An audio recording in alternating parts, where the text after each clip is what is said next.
So managing risk in retirement is an essential aspect of creating a proper retirement plan.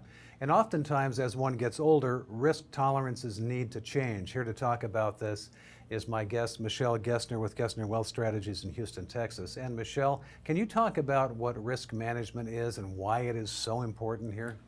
Absolutely. In the advisor world, the conversation, unfortunately, starts and stops with the client's investments in terms of proper diversification, the best investment strategy, and so on. And unfortunately, nothing risk-related is talked about, which is a problem because it doesn't matter whether someone has $3 million or $30 million if there's no risk mitigation. It's just that much more money that they can lose or have taken away from them in a liability lawsuit. Many people have lots of areas of risk that are just left open in their financial planning because their advisor does not address risk and they didn't think about it. So Michelle, can you give us some examples of the kinds of questions you typically ask clients? Sure. Risk management is such a broad area because there's so many items of risk that can crop up and present themselves in life. So I use a 22-item checklist to go over with a new client to make sure that all of the areas have been addressed. One of the first meetings we have with a client is to go over these items so we can identify the relevant risks, we'll quantify them, and then the client can decide whether to assume the risk or transfer that risk. So an example would be asking first maybe some lifestyle questions about the kinds of things that they own, such as a boat, an RV, a swimming pool. Do they own a second home? And if they do own a second home, do they rent it out? And how is that home titled?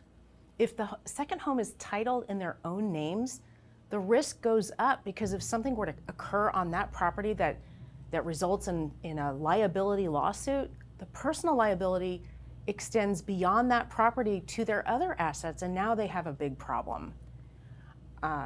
Another example, I ask how their cars are titled, what kinds of insurance policies they own, from homeowners insurance to auto insurance, life insurance, disability, long-term care, and umbrella insurance. I'll ask if they volunteer to serve on a nonprofit board. Often nonprofit boards don't purchase anything but minimal amounts of professional liability limits. I'll even ask about their loved ones and talk about the risks that belong to the loved ones because I know that many of our clients would step in financially if a disaster struck one of their loved ones.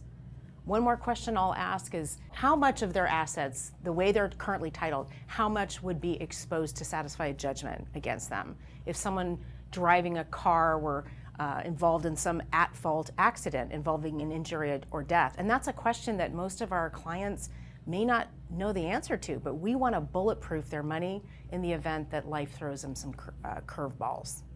That's Michelle Gessner with Gessner Wealth Strategies in Houston, Texas. This is Retirement News Online.